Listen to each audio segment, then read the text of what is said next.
to manufacture or move CCP-subsidized steel and then dump it onto our markets, creating an endless whack-a-mole trade enforcement problem. That's why we need to step up as Congress and pass comprehensive trade legislation such as Leveling the Playing Field 2.0 Act, which addresses many of these loopholes. Additionally, as the USMCA comes up for review in 2026, we need to carefully consider the implications of new provisions and what can be done to protect American industry. I have full confidence in the Trump administration as it negotiates with Canada and Mexico to maintain a strong America First position. However, we also need we know trade cheaters will always look for ways to continue cheating. So we must remain hyper-vigilant to protect our domestic steel industry and national security. This means it's vital to maintain the Steel Caucus as a strong, bipartisan institution that serves as the steady hand guiding policy and fighting for the steel industry and its workers long after Vice Chairman Mervan and myself move on from Congress. Thanks to President Trump's efforts, the Steel Caucus' hard work in Congress, and most importantly, the companies and organizations sitting in front of us today, it's an exciting time to be in the steel industry. Again, I want to thank the witnesses for being here today, and I look forward to your testimony. I now recognize the gentleman from the great state of Indiana and the Vice Chairman of the Steel Caucus for an opening statement. Thank you, Chairman. Good morning, and thank you to the panel and all the participants for being here today. I'd first like to thank my colleague, Chairman Crawford, for his leadership on the caucus, for this collaboration, and all the efforts and initiatives in the 119th Congress. Through challenging political times, this caucus has remained committed to a bipartisan roots to working across the aisle and advocating for the American steel industry and its workforce. I am grateful for the Chairman's friendship and dedication, and I look forward to continuing our work together well into the future. So my grandfather came over from Czechoslovakia and worked at Inland Steel. He ended up in East Chicago and Harbor and worked there for 53 years in a blast furnace. My entire region depends on the steel industry as the economic engine that drives people's livelihood, people's health care, people's pension. From the Steelworkers Union, which my grandfather was part of, who's a partner in our communities, to the trade men and women who rely upon the investments that you make, and to the people you employ, I want to thank all of you who are here on this panel for the number of lives that you represent that create work and wealth in my community, and with those investments, what it means to Northwest Indiana. I greatly appreciate your time and efforts and what you do for working men and women in my community. I also want to thank the witnesses who have traveled from across the country to share their perspectives on evolving challenges, opportunities, and goals of the domestic steel industry. Steel remains a critical component of our economy and is essential to the automotive manufacturing, construction, energy, transportation, and our national security. This industry is also the lifeblood of communities across the country, including Indiana, where the steel industry directly employs about 28,000 workers and is responsible for more than a quarter of the nation's total steel production. All of the industry stakeholders testifying today maintain a large presence in my state with facilities in East Chicago, Gary, Hobart, Burns Harbor, Crawfordsville, Fort Wayne, and beyond. And I thank you for helping to create work and wealth for families in the state of Indiana and across our nation. As our witnesses will soon discuss, the American steel industry faces threats of several fronts. Global steel overcapacity continues to grow as countries such as China flood our domestic markets with heavily subsidized and often unethically produced steel products. Over the last several years, members of this caucus have worked hand in hand with the administration to provide protections to American steel producers against unfair trade policies, in particular Section 232 tariffs, steel tariffs, that have been a powerful tool in deterring bad trade practices and revitalizing American steel production. In part because of the persistence of this bipartisan caucus, there has been a significant progress over the last couple of years to strengthen these measures. This caucus will continue to work very closely with the Trump administration to hone its strategy on Section 232 tariffs and to ensure that the policies enacted serve to benefit American steelmakers, workers, and manufacturers. We are also working hard to ensure that the executive branch has the necessary resources to ensure these trade policies are enforced. Just last week, the House approved funding for the International Trade Commission and International Trade Administration, which has the responsibility for carrying out trade remedy laws. This funding is expected to be signed into law next week and will help ensure that American industry and workers can compete on a level playing field. Many of my colleagues present today are also championing legislation that strengthen our domestic steel industry through enhancing trade enforcement, rebuilding our domestic shipbuilding capacity, and improving Buy American requirements. As the USMCA is renegotiated this year, the Steel Caucus will also be engaged in closing the loophole that exists in the current agreement that allow for transshipment of Chinese steel products that directly harm American businesses. As we listen to testimony from our witnesses today, I look forward to hearing more about the challenges facing American steelmakers and what this caucus and Congress can do in order to help meet those challenges. At the heart of this industry is a dedicated workforce and communities that rely on these jobs. As I mentioned, as the grandson of a steelworker who spent 53 years in a steel mill in East Chicago, I know the importance of advocating for good-paying jobs for working families, and I will continue to be a strong advocate for these workers and will do everything in my power to secure the continued health and strength of the domestic steel industry. Again, I'd like to thank all of our witnesses for appearing at this caucus today and look forward to hearing from you, and I yield back. I thank the gentleman for his partnership and leadership on helping us advocate for the steel industry. I very much appreciate that. We're going to move now to our witness panel. I want to remind witnesses to keep your remarks to 5 minutes in the interest of getting through this in a timely fashion. I want to introduce our first witness. Mr. David Burritt is the president and CEO of U.S. Steel. He's worked in that capacity since 2017 and also serves on their board of directors. Prior to his current position, Mr. Burritt was U.S. Steel's executive vice president and CFO after coming over from Caterpillar, where he also served as their CFO. In his tenure at U.S. Steel, Mr. Burritt has led the company in historic partnerships and investments.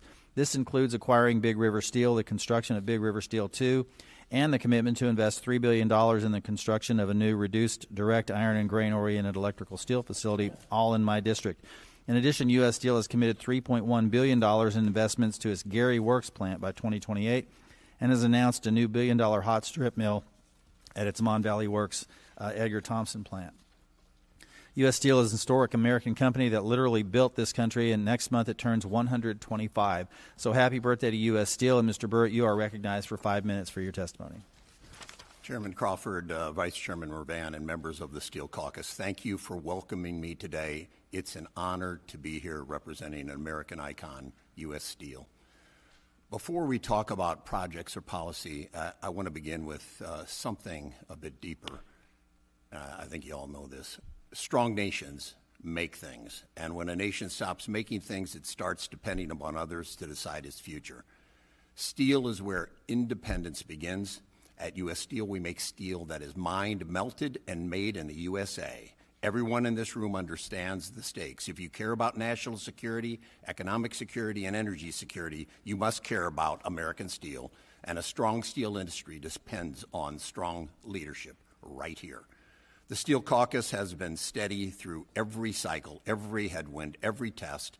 Your leadership has kept American steel competitive, secure, and central to our country's future. And because of that leadership, I'm pleased to tell you today, American steel is strengthening.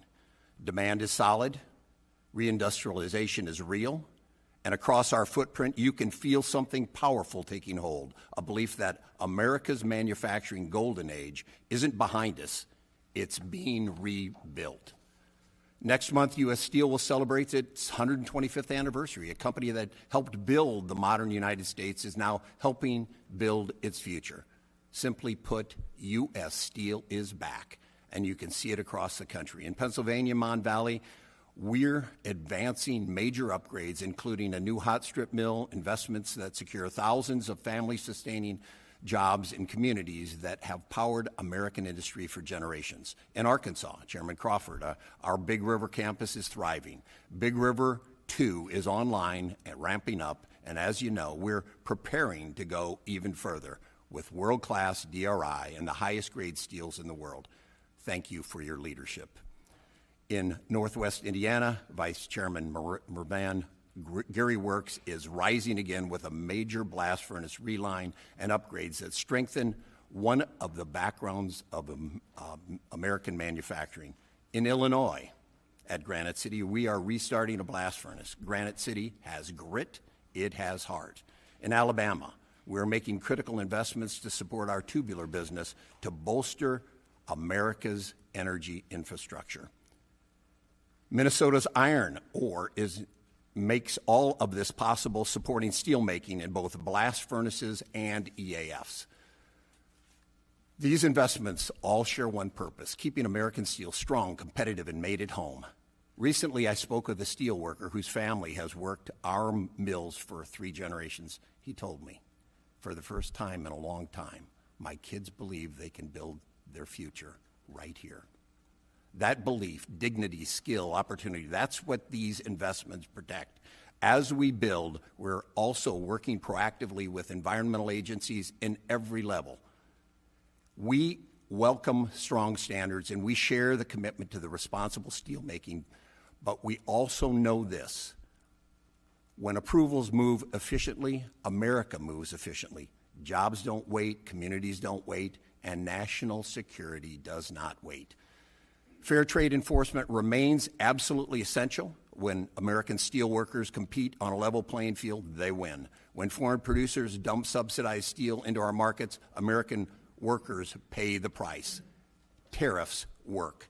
They must remain strong, and tariffs on steel-intensive goods expanded just last year are game changers. They protect jobs, preserve domestic capacity, and support the investments we're making for customers across automotive, energy, construction, and manufacturing. Members of the caucus, steel matters. It matters to national security. It matters to our industrial base. It matters to working families. It matters to America's future. We're investing. We're hiring. We're building. U.S. Steel is back. And with your leadership, American steel will stay strong for generations. Thank you. I look forward to your questions. Thank you, Mr. Burt. Appreciate your testimony. We're going to introduce our next witness, Mr. Ben Pickett, Executive Vice President of Member Services, Nucor. Mr. Pickett is the Executive Vice President. He began his career with Nucor in 2018 as Director of Corporate Legal Affairs, and in 2020 was promoted to General Manager and Counsel, Public Affairs and Government Relations, and elected to Vice President in 2023. Prior to joining Nucor, he was a partner with Moore and Van Allen, PLLC. He holds Bachelor of Arts and Juris Doctor degrees from University of North Carolina at Chapel Hill. Nucor is the largest steel manufacturer and recycler on the North American continent and has played a pioneering role in electric arc furnace steel production. Nucor operates facilities across the U.S., including the Nucor Yamato and Nucor Steel Arkansas plants in my district. Mr. Pickett, you are recognized for 5 minutes. Good morning, Chairman Crawford, Vice Chairman Mervan, and members of the Steel Caucus. I'm Ben Pickett, and I have the privilege of serving as Executive Vice President of Business Services for Nucor Corporation. On behalf of Nucor and its 33,000 teammates, thank you for the opportunity to speak today about the state of the American steel industry. With over 300 locations across 40 states, Nucor is the largest steel producer and recycler in North America.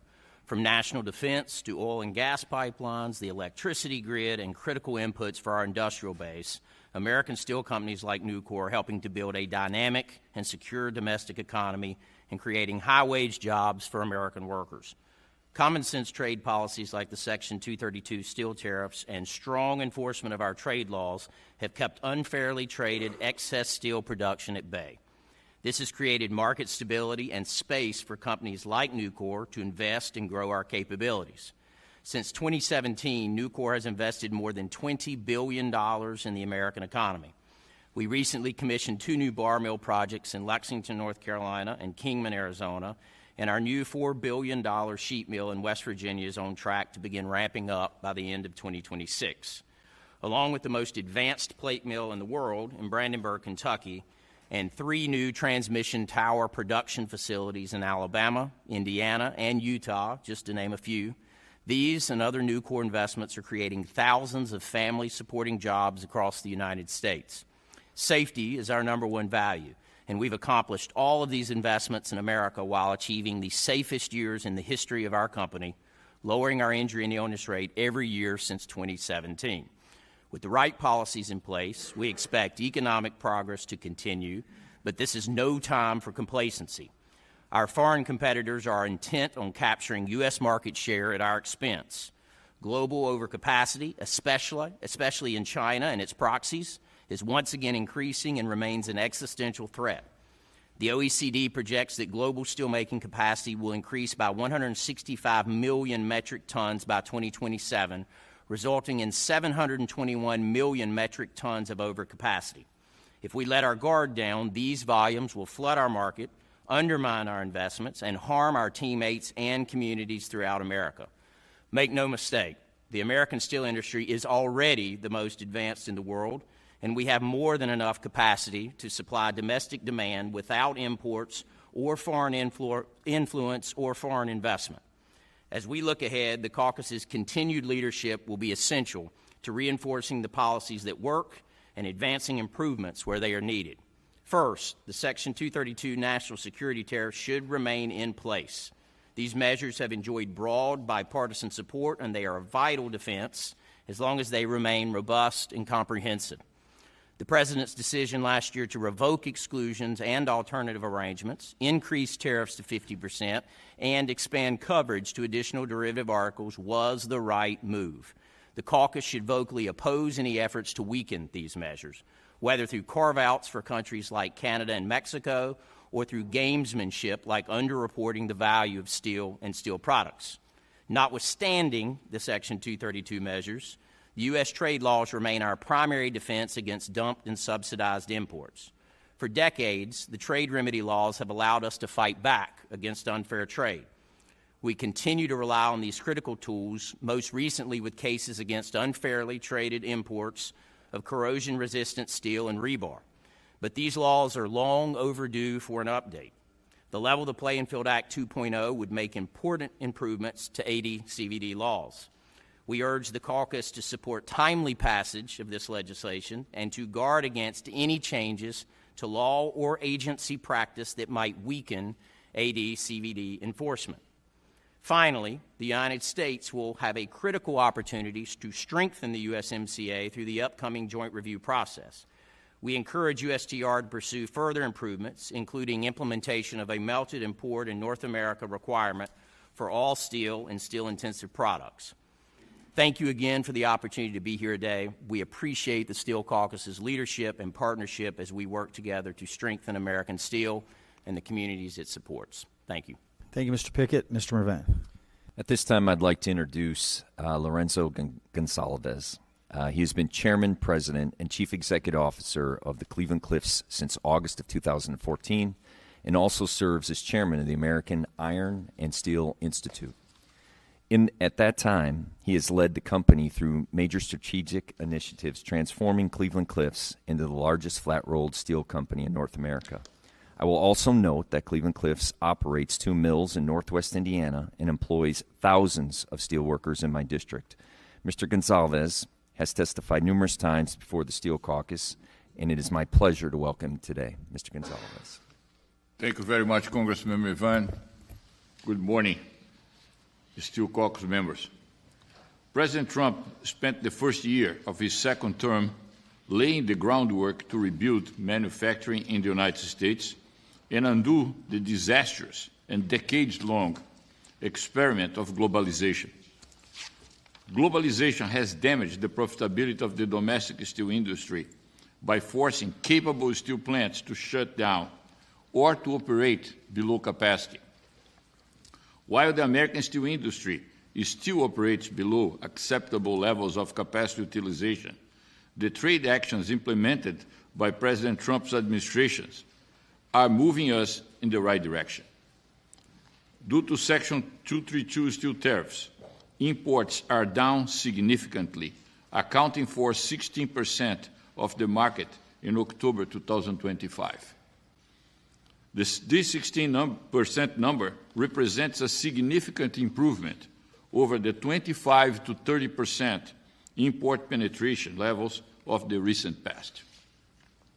Last year, President Trump took decisive steps to restore the effectiveness of the Section 232 steel tariffs by eliminating tariff exclusions and tariff-free arrangements that had completely impaired the original Section 232 program.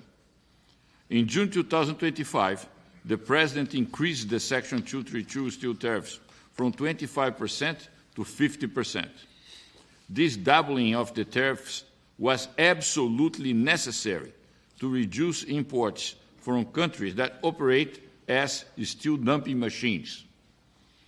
In order to export steel to the United States at dumped price, these countries take advantage of a number of things at their disposal, like weak labor laws, non-existent environmental standards, currency manipulation, and government subsidies, among other tricks.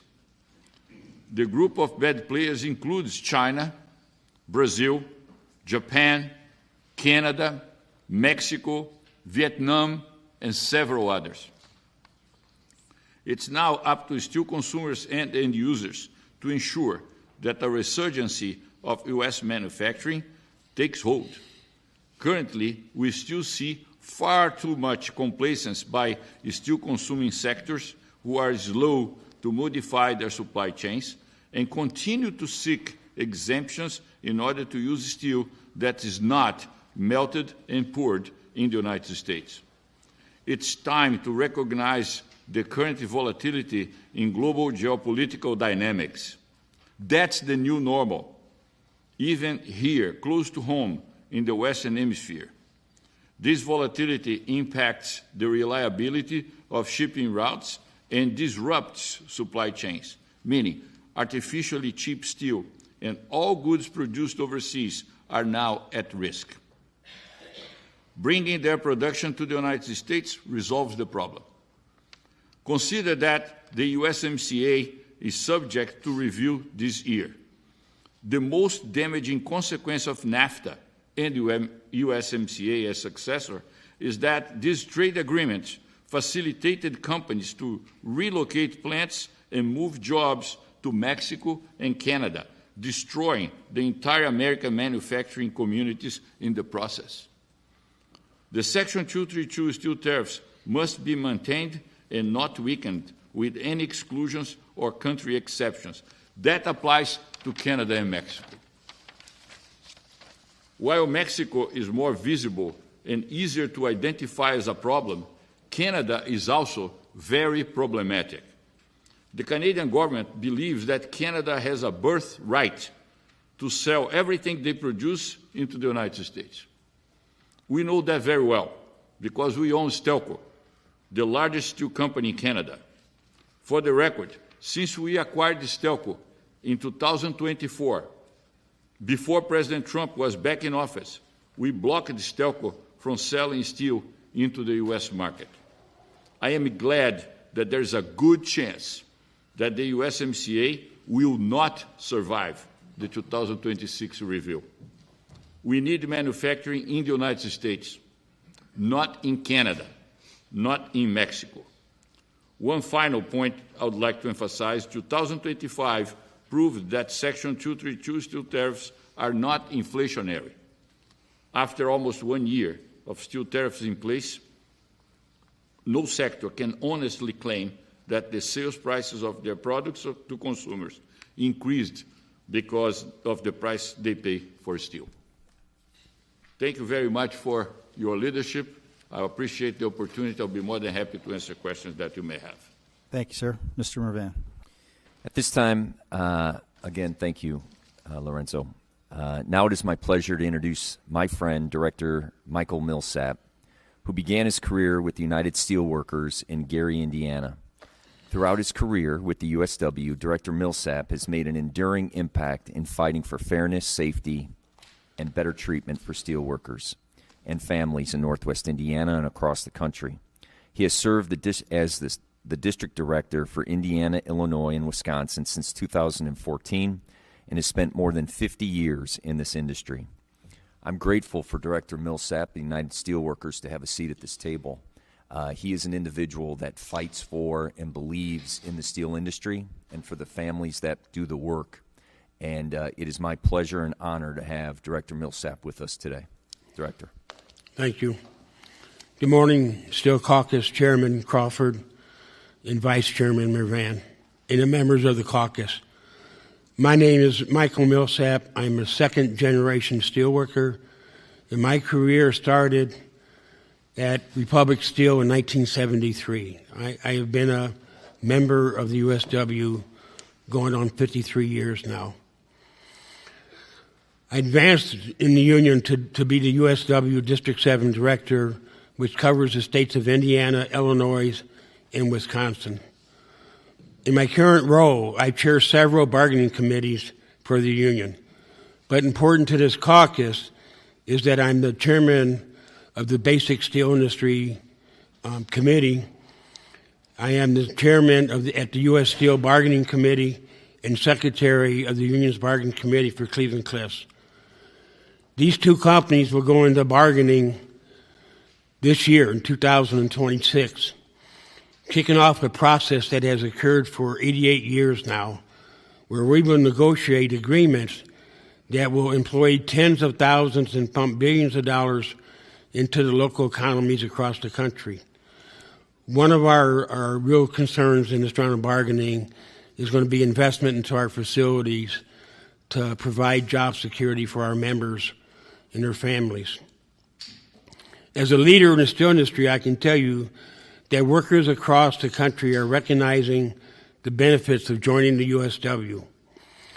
This year, or last year, we have seen over 1,000 new industry workers join our union.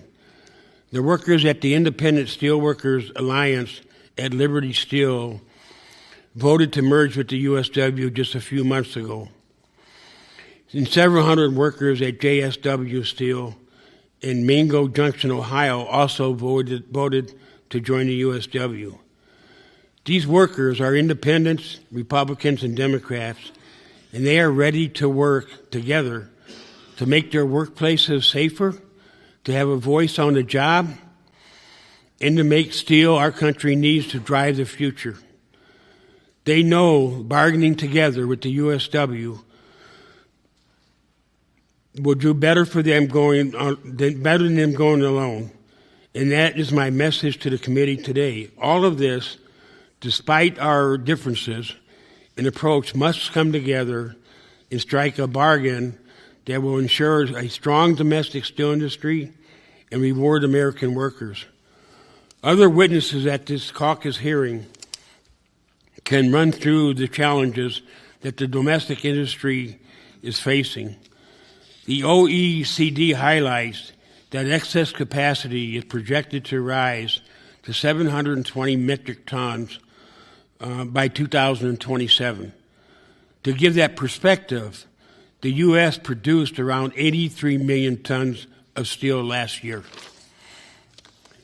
Excess capacity pushes global market prices down and in turn makes it harder to invest and maintain U.S. production. The Section 232 tariffs on steel continue to be effective in pushing back the flow of excess capacity, but we need to push for longer-term commitments from our trading partners to limit excess capacity. Congress has a role to play here by updating our trade laws and ignoring all the tariff garbage. We need to focus on policies and maintain an industry critical to our nation. We also need to improve our trade agreements to have strong rule or origin policies in steel. As an example, the melt and pour standards in the USMCA for automotive was an important step, but we need to expand that melt and pour requirement to all steel heavy products in the USMCA. Congress should push the administration to build a fortress America related to steel products with USMCA. We cannot let our market be the dumping ground of other countries' steel in an effort to keep their unemployment rate low. This requires strong domestic policies too, bills like the Ship for America Act, which will create Maritime Security Trust Fund and a strategic plan to rebuild domestic shipbuilding industry. This bill will end up creating new demand for American steel.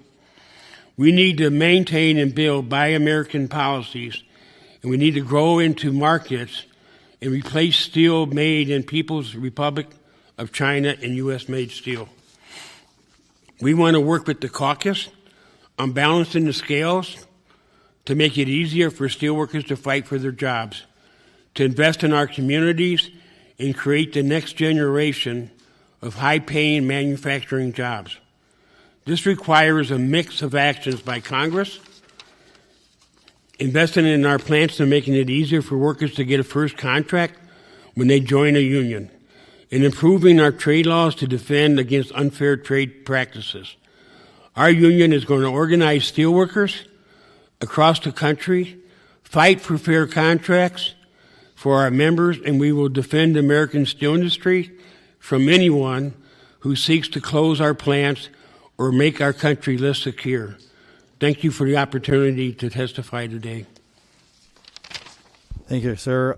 Now I introduce Mr. Barry Schneider, the President and COO of Steel Dynamics and the Board Chair of Steel Manufacturers Association. Mr. Schneider is responsible for Steel Dynamics' steel platform, steel fabrication platform, and metals recycling platform. Prior to that, Mr. Schneider served as Senior Vice President of Flat Roll Steel Group, responsible for the company's entire flat roll steel operations, including the company's 3 flat roll steel mills and numerous flat rolled processing, coating, and distribution operations. Mr. Schneider has been with Steel Dynamics since 1995, serving in various operational and leadership roles within the company's steel operations, including Engineered Bar Products Division and Butler Flat Roll Division. He was also part of the team that constructed the company's first steel mill in Butler, Indiana. Mr. Schneider has also served as past president of the Association for Iron and Steel Technology.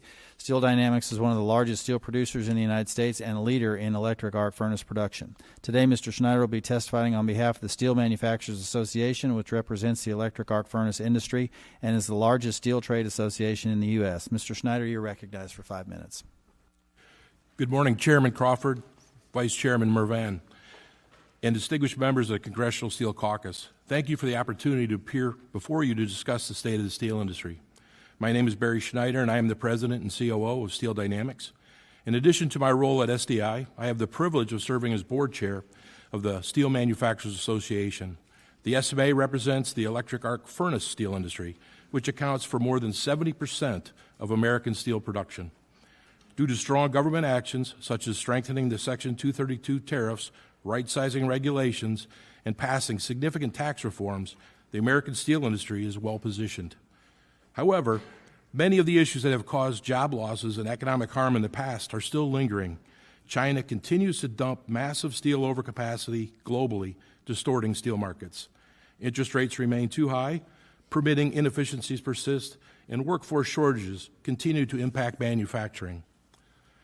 Since their introduction, the Section 232 steel tariffs have been a vital pillar of the American steel industry and a critical safeguard for U.S. national security. In response, the domestic industry created thousands of jobs and invested more than $25 billion to expand capacity, modernize facilities, and strengthen supply chains. Steel Dynamics alone has invested over $6 billion since 2018 to grow our market share and introduce new product capabilities that were not previously available from domestic producers. Despite calls from many trading partners to reduce these tariffs, the administration has remained steadfast, ensuring the U.S. can reliably meet its growing steel needs for infrastructure, data centers, new manufacturing facilities, housing, and beyond. Another action taken last year that is already delivering positive results is the Working Families Tax Cuts. This legislation included several provisions that strengthen American manufacturing, most notably the restoration of immediate expensing for research and development costs.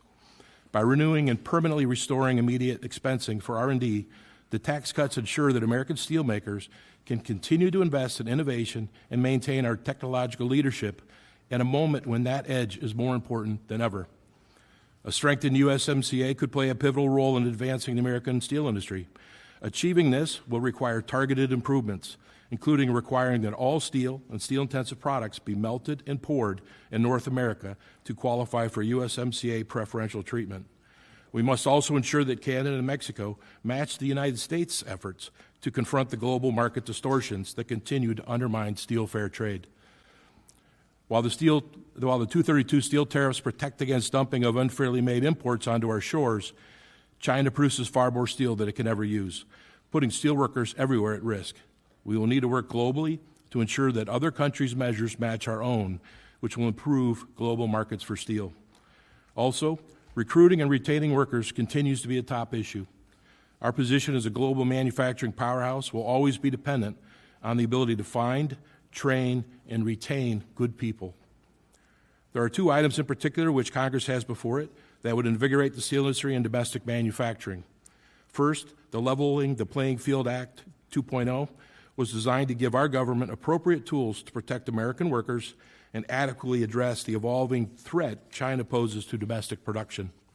Second, strong federal investments in our nation's infrastructure will strengthen demand for American steel. We urge support for robust Build America, Buy America requirements. It's a simple idea.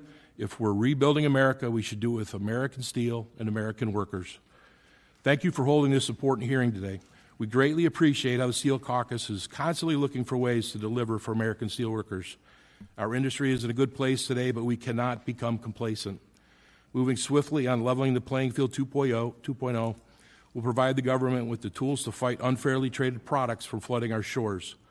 Continued federal investment in infrastructure using American steel will ensure tax dollars benefit American communities. We're excited working with the Steel Caucus on these ideas and many more that help steelmaking communities across the country flourish. I look forward to your questions. Thank you. Thank you, Mr. Schneider. Mr. Mervan. Finally, we welcome to the panel Mr. Steve Robbins, who serves as the Vice President of ADCOR and the Chairman of the Committee on Pipe and Tube Imports. The CPTI is a critical voice in today's conversation, as the association represents pipe and tube member companies with over 40,000 employees across the country. I will also note that ADCOR has a newly constructed state-of-the-art facility in my district in Hobart, Indiana. I appreciate Mr. Robbins taking the time to share your perspective today, and I recognize you for 5 minutes, sir.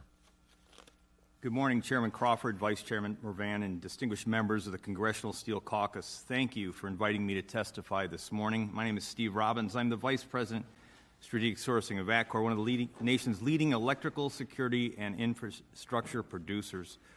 We're a manufacturer of steel pipe and tube products, including metal conduit, mechanical piping, and solar torque tubes. We are headquartered south of Chicago in Harvey, Illinois, and have 23 manufacturing locations across the U.S., as well as operations overseas. ADCOR employs over 5,000 people, primarily in the United States, with 1,000 people employed in steel pipe manufacturing at our facilities in Harvey, Hobart, and Phoenix. Additionally, we have other steel-consuming locations at Byesville, Ohio, Hebron, Ohio, and Wayne, Michigan. Our company's most recent investment in Hobart, Indiana, is a newly constructed facility that includes a state-of-the-art pipe mill that produces solar torque tubes used in renewable energy initiatives. This morning, I'm pleased to appear as chairman of the Committee on Pipe and Tube Imports, CPTI, the nation's leading trade association for the U.S. pipe and tube industry. CPTI members make an array of carbon and stainless pipe, tube, and fitting products. We have 29 CPTI members and 12 associate members. Today, our members are located in 32 states and 105 congressional districts with over 40,000 employees across the country. The industry is an essential customer of the nation's steel industry. In fact, many of the companies joining me on today's panel are steel suppliers to the pipe and tube industry. Historically, the industry has been challenged by unfairly traded imports of pipe and tube from across the globe. Having the ability to use the U.S. trade laws, the industry has filed over 200 anti-dumping and countervailing duty cases in the past 4 decades that provide relief to the industry and its workers. Today, there are a total of 801 anti-dumping and countervailing duties in place, of which 85 cover steel, pipe, and tube products. CPTI supports the Steel Section 232 and the administration's actions in 2025 to increase tariffs from 25% to 50% and broaden the scope for steel derivative products. CPTI supports fixed-rate tariffs as an alternative tool to enhance the effectiveness of trade policy and eliminate loopholes in the 232 process. CPTI strongly urges the Steel Caucus to continue its engagement with the administration to retain the Steel Section 232 program and to ensure there's adequate enforcement. In the past year, pipe and tube imports have not fallen off as expected and actually have increased by 300,000 tons, taking jobs from our industry. Imports of pipe and tube continue to take more than 1/3 of the U.S. market. December 4, 2025, the CPTI provided testimony at the public hearing on the first joint review of the USMCA. Testimony focused on the need to ensure that USMCA countries act in concert against the scourge of massive world steel overcapacity driven by China. In addition, the testimony focused on the need for timely monitoring of steel imports by the 3 countries, along with coordination of the respective customs agencies. The association plans to continue to engage with the administration as the review process goes forward. At our recent leadership meeting, CPTI directors agreed that it will be important for the industry to work with Congress to advance legislation that will strengthen U.S. manufacturing, including a focus on legislation that strengthens trade and enforcement tools. As Congress moves forward on its 2026 calendar, we'd like to highlight some of those. Leveling the Playing Field Act 2.0, this legislation has been introduced to strengthen trade laws that are used by our industry and workers to challenge unfair trade practices. Advancing the Steel Act of 2025, advancement of legislation to remedy action by bad actors and trade cheats, and the provisions included in the Fighting Trade Cheats Act and the Protecting American Industry and Labor from International Trade Crimes Act. We also support strengthening of Buy America programs for national infrastructure projects and other federally supported projects managed by U.S. agencies. Advancement of the Manifest Modernization Act, the legislation to expand the collection of manifest data for aviation, rail, and truck entries. And we support the full funding in the fiscal year 2027 for all the U.S. trade agencies. For decades, this Congressional Steel Caucus has led the way in development and enactment of legislation that has supported a stronger, stable, and innovative steel industry. As a very important customer to the industry, we share a common priority to strengthen and protect our markets and be part of the nation's economic recovery. Our industry remains resilient, and with your ongoing leadership and support, it can continue to grow, provide manufacturing jobs here in the U.S., and contribute to a stronger economy. CPTI looks forward to working closely with you in the second session of the 119th Congress, and thank you for this time. Thank you, sir, and I appreciate all the witnesses being here today. Now I want to go to member questions, and I recognize the gentleman from Pennsylvania, Mr. Mike Kelly, for 5 minutes.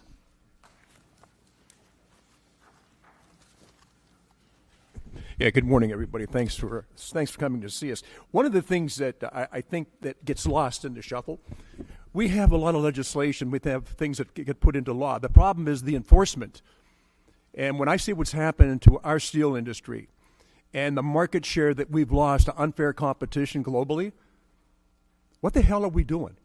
It's nice that we all get together once a year to talk to all of you. I'm just going to encourage you, the people that you have that work with us, be consistent and be here often. It's very difficult to sit in our positions and think that we can have casual conversations and think that, well, we got it done. So Congressman DeLuzio and I have introduced some legislation to protect the market. I'm just going to encourage you all to please stay on it, stay on it, stay on it. Don't back off on this. We cannot afford to lose market share to people who gain the whole system. It's unfair competition. I love putting legislation in place, but you got to enforce it. You've got to enforce it. So as you're all sitting here, would like you all, if you could just, for a moment, talk about your total economic footprint. Talk about what you all do, not just in the taxes that all the steelmaking people pay, how it supports every single thing that we do. When we have people working, when we have people paying taxes, and when we have unions that have fought for protection for workers with health care and pensions, that is a huge issue. There is no way we can protect the future if we don't protect the present. So if you all just take a chance, just to take a moment, go down through what, if you can tell us your total economic footprint, not just the issues you have today, but your contribution to the health of America's workforce. So whoever wants to start first, fine. Mr. Gonsalves, you've got a plant in Butler, Pennsylvania. I love the fact that you're there. I love the fact that we're producing grain-oriented electric steel. I love the fact that the country is really in grave need of a lot more grain-oriented electric steel. But if you could just kind of touch on your workforce, the contributions that take place because of having a successful business model, and we find a way to actually enforce people from other places in the world who talk about, I'm glad you put that in. We'll continue to do what the hell we want because you're not going to do anything to enforce it. So if you could start, Mr. Gonsalves, talk a little bit about everything the company does for the people who go to work every day to produce this product. Yeah, we are very proud of what we do in Butler, Pennsylvania. It's sacred ground for us, and for several different reasons. But the main reason, you, Mr. Kelly, you remember well, 4 days before I acquired AK Steel in in 2020, I was sitting in the Steel Caucus, and I made a very clear position that I was acquiring a company that had already committed to shut down. If you could, Mr. Gonsalves, I understand that, but could you talk about what the company does provide as far as pension benefits, the wage taxes that are paid, the way we enforce the laws that make sure that these towns, Butler, Pennsylvania, by the way, is where I live. I live about a half mile from the mill. I've been in the mill many times. I wish other people who took credit for being in the mill had actually showed up. But it really depends on elections as to which way we want to flow. Because if we think there's something that is going to enhance us, we're going to say, I really like this person. What I would really like to do is look at the game films, please. Look at the game films, and if we're gonna put laws into place, it's the enforcement of the laws, and that's why I ask you. So with Cleveland Cliffs, because you have a lot of different holdings, your economic footprint. We are the most relevant taxpayer and employer in that area, and you know that very well. That plant was slated to shut down. It's the only plant in the country that produces grain-oriented electrical steels that go in transformers. So we avoided that. Okay, that's fine. I'm going to be out of time, but what I'd like to do, if you would all, Mr. Barrett, good to see you this morning.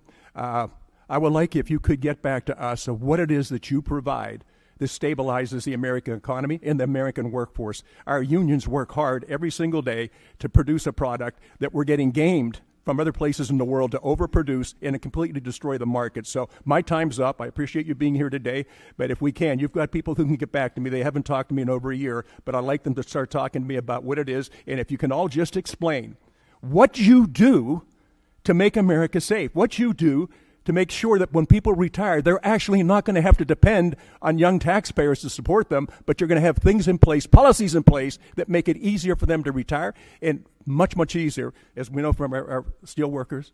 They're very proud of what they do, but I'm out of time, Mr. Gonsalves. I am open any time that any of your people want to get with me and let me know. I've asked these questions before. I'm really looking for some answers. Thank you all for being here today. We're going to have to move on, Mr. Gonsalves. We've got to stop you right there. We've got to move on. We're on a 4-minute clock for the member questions. Ms. Capter. Thank you. Chairman Crawford and Mervan, thank you for convening this wonderful meeting.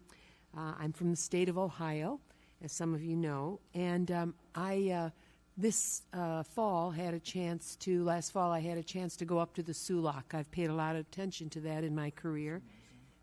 The mic is on, but I was able to speak with the colonel of the Army Corps of Engineers who's in charge of that project, and I said, this is the first time in over half a century, 57 years, that we've actually been able to build something to make a difference in the Great Lakes economy. And he said, ma'am, I am so proud. He said, I'm building America. I said, yes, you are. So I just say to my colleagues and the leaders of the steel industry, I think it's very important for members of Congress who on average only serve about 6 to 8 years to be able to go to the Sioux, maybe under your umbrella somehow, and for the Great Lakes nation to see itself as a whole. And I don't think that that occurs very often, and I just wanted to put that suggestion on the table to see the connectivity of your industry and the importance of what we do here, but to have, 56, 57 years before we actually have another lock built, that's not good enough. And so a lot of our infrastructure falls behind. I just wanted to put that on the table here, but my question really goes to the science of your industry, and that is, what more can we do in terms of the science of materials, of energy, of the cross-border mobility? What more modern systems or innovations could we have in metals? You may not be able to answer that question today, but I know for Cleveland Cliffs, I've been absolutely fascinated with the way that you've changed your production technologies. And I ask myself, what more can we do to help steel be more efficient in this country? I don't think we've solved the rust problem, have we? So the question I really have is, I would be most interested where I can make a difference as a member in terms of the science and engineering of your industry and what we can do in order to make new product, refined product, and move it in different ways. I don't even know at this point in my life, in terms of construction in the country, how much more steel we use in building construction.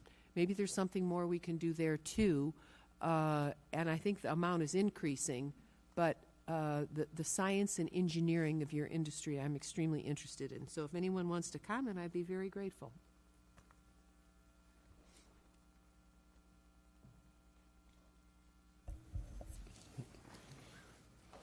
Congresswoman Barry Schneider, SMA, in Steel Dynamics. We continue to make stronger, safer steels that are lighter.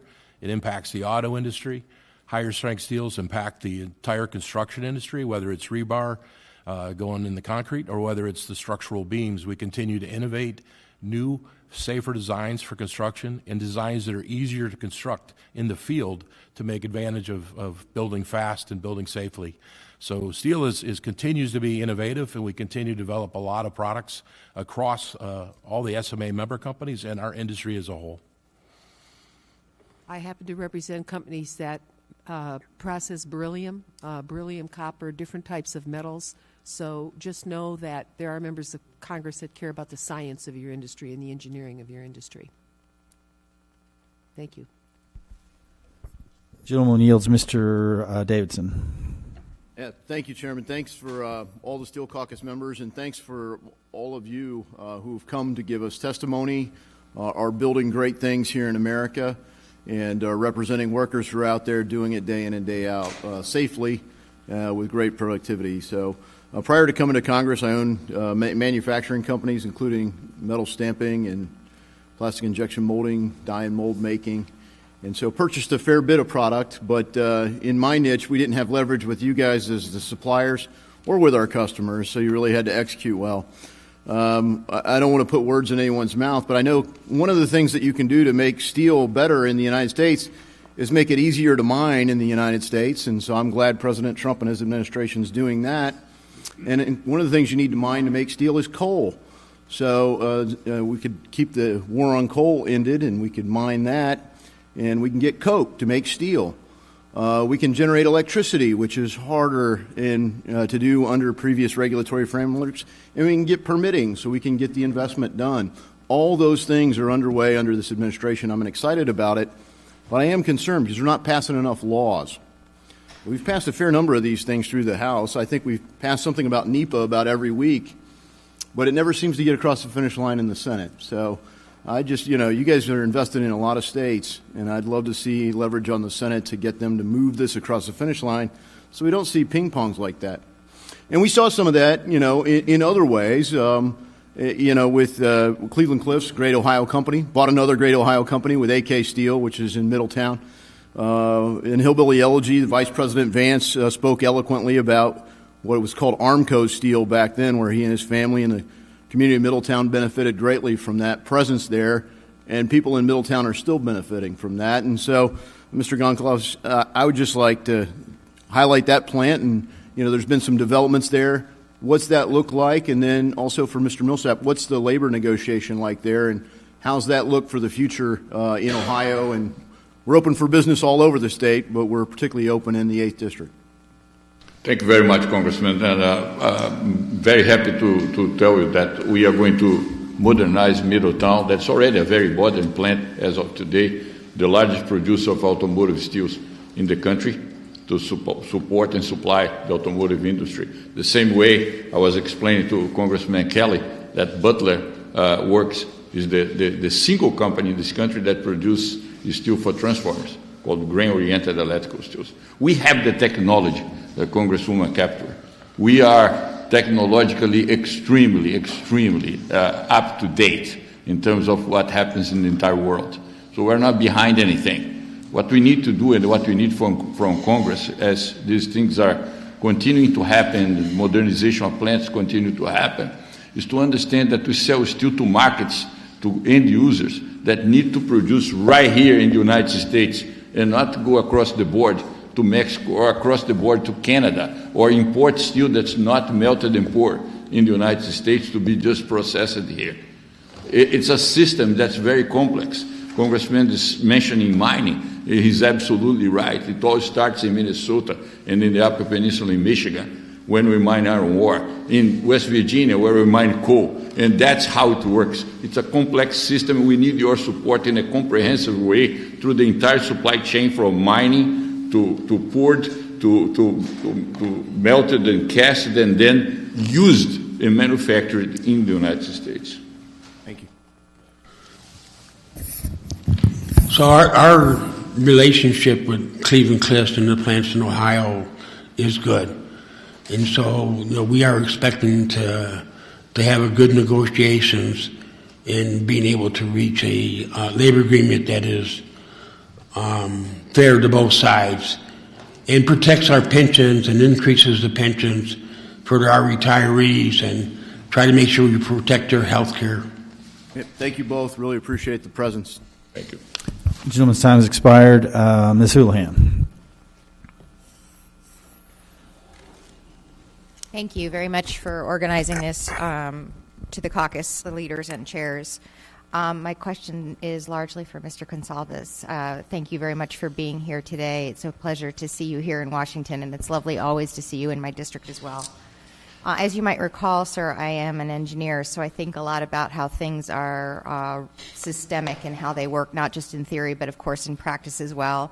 Mr. Kelly brought up to some degree my question. As I mentioned, in Cleveland-Cliffs and Coatesville, where we employ 640 steel workers and make military-grade steel, Mr. Gonsalves, from your vantage point, where are the biggest breakdowns in our current trade enforcement system? Clearly, this is an issue. We believe that we have some pretty strong regulation and legislation, but could you elaborate for us on where the biggest breakdowns are in our current trade enforcement system that allow for unfairly traded steel to still undercut our domestic producers, and what changes would most improve the certainty for facilities like our Coatesville facility and the workers who depend on them? Thank you, sir. Thank you very much, Congresswoman. We always appreciate your leadership and your support in the Coatesville area. We absolutely believe that if we don't protect Section 232 tariffs and don't allow for Section 232 tariffs to be used as a bargaining chip when negotiating trade agreements, that's a good start. The second thing is that not to allow for end users that lobby so hard here in this city to win concessions that at the end of the day plant the seed of the destruction by starting small and then growing and growing and growing. One exception will enable the next one. One exemption will create another 3 or 4 exemptions. And the system falls apart when these things start to happen. So that's what I expect members of both sides of the aisle to continue to do. Protect the basis of the system. We'll do the rest. But don't allow for small things that are punctual and not really relevant to the big thing to be that little bacteria that will infect the entire system. Congress can play a very important role on that, and we expect that to happen. Thank you. Again, my next question is also for Mr. Gonsalves. What federal policies, whether related to the workforce training, capital investment, or energy reliability, would be helpful in facilities like Coatesville to continue to be able to modernize, be competitive, and to provide good-paying jobs for the next generation of steel workers as well? Yeah, for specific for Coatesville, being a military plate facility, everything that we are doing right now in terms of reinvigorating shipbuilding, particularly military shipbuilding, will be an enormous positive for that specific plant and for the entire steel industry in the United States as well. Other companies here sitting in the panel produce plate and will benefit from bringing shipbuilding back to America, which is a thing that over the course of the last decades, we just give it away. We just let it go, and now we need to rescue. And Coatesville will play, and Burns Harbor in Indiana as well, Congressman Mervyn, will play a big role in making that, enable that type of initiative. Thank you. I think I probably am out of time, and in respect for the rest of the people who have questions, I appreciate you guys coming here today. I yield. Gentleman yields. Mr. Stauber. Thank you very much, Chairman Crawford, Vice Chairman Mervyn, for your hearing today. As most You know, in this room, I represent Minnesota's 8th Congressional District. It's the home to the Iron Range. We've been mining iron ore for 145 years, safely. We won 2 world wars. The iron ore that we mine makes 80+% of the United States steel. It's an important part of the United States. Mr. Gonsalves, it's great to see you again. You know very well how important President Trump's Section 232 tariffs are, not just to our domestic steel industry, but specifically my constituents in northern Minnesota. Frankly, I don't think there is a single congressional district in the entire country where the Section 232 tariffs have had a larger impact. The Section 232 tariffs saved the Iron Range and saved our domestic steel industry. As you alluded in your written testimony, while President Biden kept the first Trump administration Section 232 tariffs in place for steel, in reality, these tariffs looked quite different. Luckily, virtually on day one after returning to office, President Trump took decisive action to fully reinstate and strengthen these tariffs. Can you expand upon how the Section 232 tariffs today look different than they did under the prior administration? Yeah. Congressman Stolbert, very nice to see you here. It's a great pleasure to see and to have this interaction with you here at Steel Caucus. Minnesota is key for the sustainability of the steel business in this country and to bring manufacturing back to America. The system now is serious. Exemptions were eliminated. Exclusions were not allowed. But the countries that like to dump here in the United States, they are resourceful, and they will continue to keep trying. And we need the Congress of the United States, the House, particularly the Steel Caucus, to resist. I appreciate that. I just want to be crystal clear. Under the Biden administration, there was 31 countries that had exemptions for 232. That's the 27 in the European Union, Brazil, South Korea, Argentina, and Australia. Today, under the Trump exemptions, or Trump tariffs, rather, there's one country, it's the UK. You also note in your testimony that while these tariffs are in place, other manufacturers who utilize steel have not fully embraced domestic steel and continue to try to rely on foreign supply chains and continue to seek exemptions from these tariffs. Can you please expand upon this? What can Congress do to address this in your view? The level the playing field 2.0 is a good start. We would appreciate the bipartisan support to pass this legislation and to get this thing implemented and enforced. That's how it works. Right. It's not protectionism. It's self-defense. It's national security. Well said. Thank you. That's what we need to do. Mr. Burt, great to see you again as well. In addition to growing this economy, increasing our demand for domestic produced steel, steel that, of course, uses taconite from northern Minnesota. The Trump administration is supporting our domestic industry by cutting red tape and revisiting burdensome regulations put forth by the Biden administration. Notably, under President Trump and Administrator Lee Zeldin's leadership, the EPA is revisiting the national emission standards for hazardous air pollutants put forth under the Biden administration that impact several different aspects of domestic steelmaking. The Biden EPA air standards were simply unworkable and likely would have pushed more of our steelmaking overseas. Can you shed some more light on the impact of these revised air standards along with other ways that you see this administration reduction of red tape benefiting and growing our domestic steel industry? Well, first, thank you. Quick answer, if you would, Mr. Burt.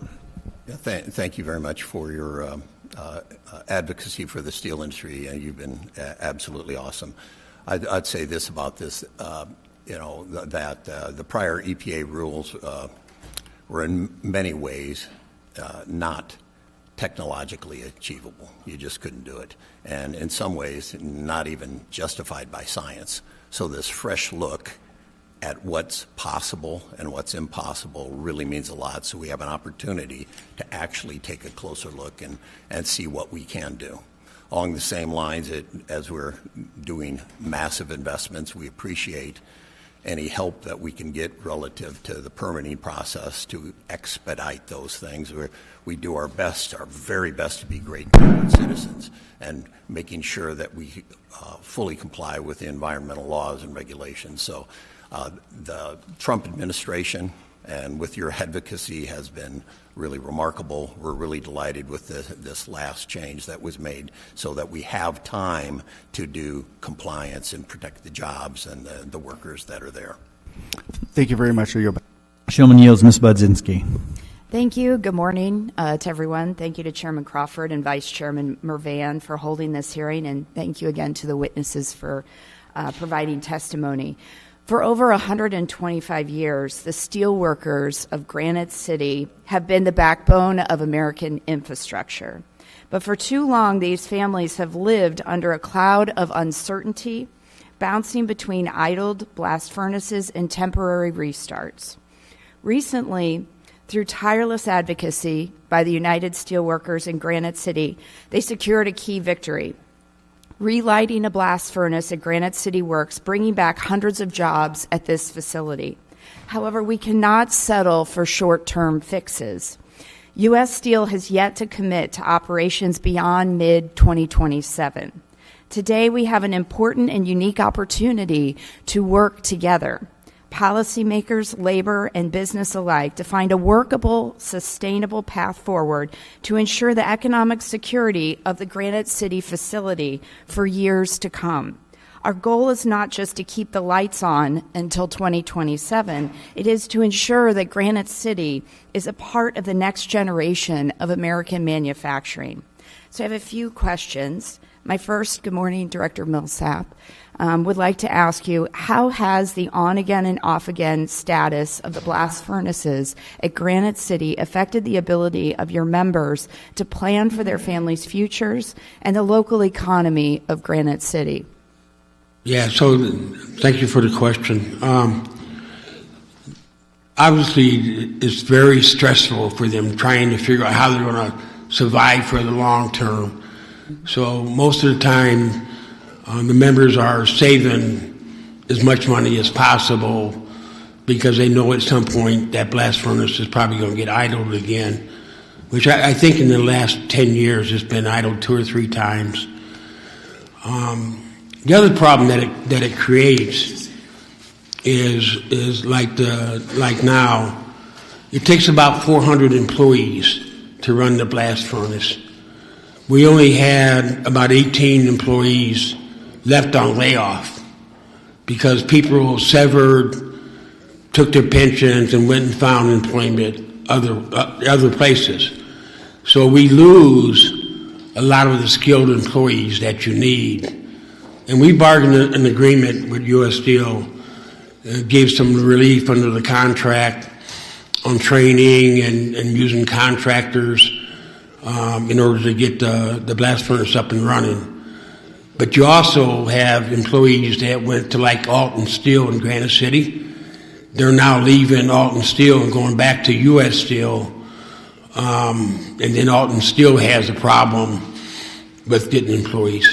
Thank you very much. My next question, Mr. Burritt, regarding the Granite City Works, the current commitments, which end in 2027. Beyond that date, what's the roadmap for lasting, durable capital investment in the Metro East? And what do you need from us in Congress and here at the Steel Caucus to make that a reality? Well, thank you very much for that question. You'll recall that we announced in December that we would restart the blast furnace, and this is being driven entirely by demand in the business now, and we're going to keep the blast furnace up at least until the end of 2026. We continue to look at what the dynamics are with demand, and if conditions continue to improve, there will be more investments in that facility, but it's too soon for me to say how much that will be. We expect the blast furnace to be up and running by spring, adding the 400 people or so. And I have to tell you, I'd like nothing more to keep that open forever. I actually was born in St. Louis, and so this whole area desperately needs this to continue, and we'll do everything we can to make that a reality. But with all things, there are no guarantees. It's a difficult business, and we'll invest the capital when we can and make sure that we create the great jobs that we're able to do by reopening the blast furnace, full well knowing it's disruptive, it's unsettling, and very difficult for the workers. Thank you. And if I could fit in one more question. No, your time's expired. We're going to have to move on. We got a lot of people in the queue, so I hate to cut you off, but we got to move on. Mr. Moore. Thank you, Mr. Chairman, and thank you, everybody, for being here. Hearing about blast furnaces reminds me of the issue that we had in my district a few years ago, where we couldn't get the Biden administration to put tariffs in place when China was dumping cheap tinplate steel and amongst other countries into the marketplace. So we closed down one of the last blast furnaces that does tinplate steel in the United States because we couldn't get tariff relief. And the United Steelworkers and Cleveland Cliffs went and pleaded their case to the Biden administration, and we didn't get it. We didn't get it. So that's the result of that. When we're not sticking up for our industries here in the United States. First question to Mr. Goncalves. Let me ask you, so look, Trump's tariffs have protected the steel industry, I believe, from cheap Chinese imports. How important is it that that tariffs are certainly preserving the U.S. dominance in the steel industry, particularly as it relates to China, but how should America prioritize American steel with other trade tools? Obviously, you have tariffs. Are there other trade tools that we could be using to prioritize U.S. steel? Thanks for the question, Congressman Moore. Look, the most important thing that I believe that we can advance a conversation today with the Steel Caucus is exposing the importance of the end user to make this thing happen. Because steel doesn't come to the United States swimming. Someone imported here, usually someone in the United States. Take the example of Weirton. We actually got the assignment of tariffs on tin plate, and the ITC made a crazy decision to say that now there will be no impact if we don't implement the tariffs. And then we got a 0-4 defeat on the ITC, and the rest is history. All that lobbying was done by consumers of tin plate that celebrated in the press that they had won against the two constituents that were defending the case, Cleveland Cliffs and the USW. Now, with the Section 232 tariffs in place for real under the Trump administration, they are begging for tin plate that no longer exists. So they created the issue for themselves and for the state of West Virginia. So the answer to your question is look into who are the ones that really import steel into the United States. The countries outside will always try, but if we have enablers here, that will happen. If we don't have enablers here, we're fine. Thank you. And this is kind of for everybody, but how do we prepare a workforce to meet the needs of the 21st century steel industry? How are we preparing a workforce? And I mean, we could, United Steelworkers or anybody else would like to answer that question. I'd be curious how you're kind of training up folks as it relates to meeting this, what I hope is a resurgent industry here in the United States. I can tell you that we've worked with the different Purdue University in Northwest Indiana on trying to do some on training for the major skills, electricians and millwrights, and we've also gone around to the different high schools and have talked to the students about getting further training in order to come into the steel industry.